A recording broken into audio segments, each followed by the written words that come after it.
fighting game scene has always been a crowded place, with your Street Fighters and your Tekkens, but one that always stands out is the Dead or Alive series. Shockingly, the series has been around for over 20 years now, delivering plenty of fast fights, memorable characters, and great visuals. After Dead or Alive 5 received plenty of re-releases and a mortgage worth of DLC costumes, Dead or Alive is back with its sixth entry in the franchise. Let's see how they did, shall we? One thing you notice when you first boot up DOA 6 is just how beautiful the game looks. Playing a tutorial match on a sunny and wonderful looking arena, it's easy to see how much of an improvement the game has. Characters look noticeably more sharper and now take damage as the fight goes on.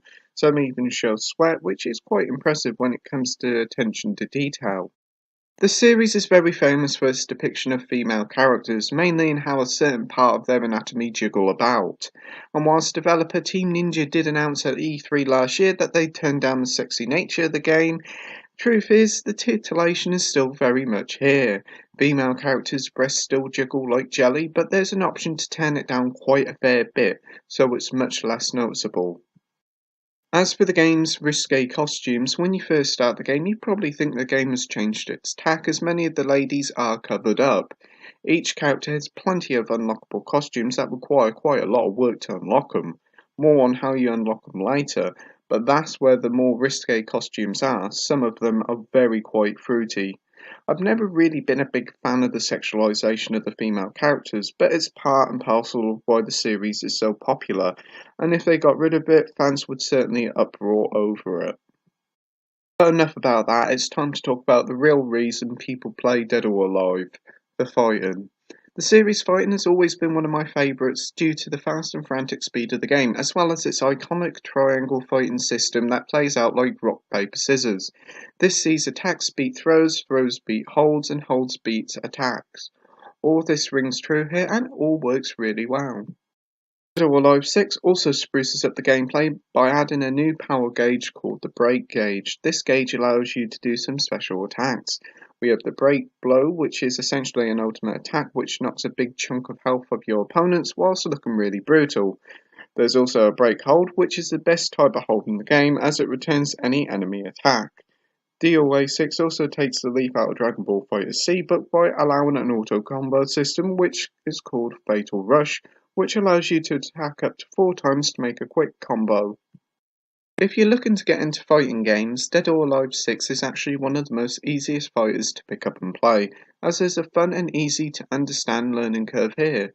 The game's tutorial is easily one of the best in the genre, with an incredibly in-depth and easy to use tutorial that isn't actually daunting at all.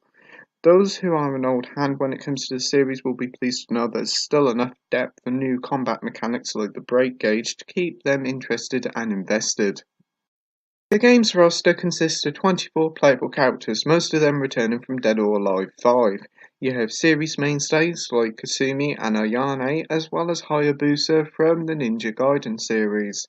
We have 2 new characters in Nicole the Scientist and Diego, a Street Fighter-like guy.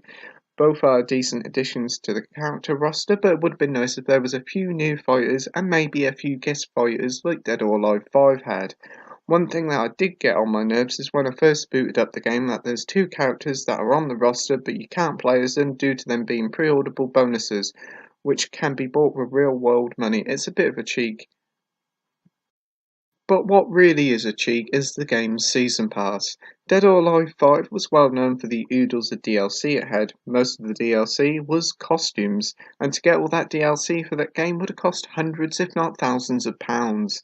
And Dead or Alive 6 looks to be no different, as on launch day a Season Pass was released with a staggering price of £74 in the UK or $93 in the US.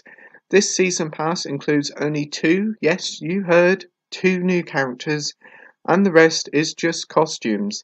It's ludicrously expensive, and it's even more disgusting when this is actually the first season pass, and this only will last about 3 to 4 months, so there's more on the way. It's absolutely baffling and disgusting why it's so expensive. Now time to talk about the content on offer, and thankfully Dead or Alive 6 is a robust and generous package of content. First I'll start off with the story mode, and the series is always known for its daft plots and this one is no different. Personally, it wasn't really my cup of tea, the story just didn't do anything for me, but those who are a fan of the series will probably like it much more than I had. The story mode is a pretty lengthy one at around 3 hours, and it follows several different story paths. You have your main story path and side stories that play alongside the events of the main story, so that's a nice little idea. It's a shame the fights in the story mode are only one round long, but thankfully Dead or Alive 6 has other modes to make up for it. The other modes in this game is Quest mode, and boy is this one a lot of fun. This mode is a collection of 100 or so fights that has their own specific fighters in it, and you've got to do 3 different challenges in each fight to win a prize. These challenges include basic ones like completing a fight, doing so many punches, or harder ones like doing a certain amount of damage with a combo or completing it without taking damage. These missions start off pretty quite easily, and the later ones do add more layers like more fights to fight, and it can be a bit of a challenge to get all 3 specific challenges in one fight all together. For each challenge you complete, you get coins and special items, but if you get all 3 challenges, you get a selection of materials which can be used to unlock the game's many costumes. See, when you start the game, many of the game's costumes, especially the more skimpy ones, are locked, and the only way to unlock them is to get materials through completing modes and quests in the quest mode.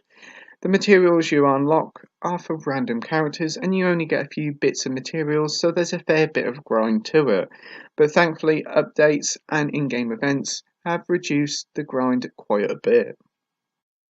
As for the other modes on offer, you have your typical arcade mode, a survival mode, which sees you fighting as many fighters with only one health bar. There's also combo challenges, as well as the aforementioned tutorial. So there's a lot for single players to get their teeth into. It's just a shame though there's no tag team battles here like there was in Dead or Alive 5. Hopefully a future update will include it though. Online multiplayer is also included here, and it's a fairly standard offering. You have your ranked matches that do deliver a solid, if slightly iffy, connection at times. There's also a lack of casual play and various options, but they are to be included in a future patch sometime later in March or early April.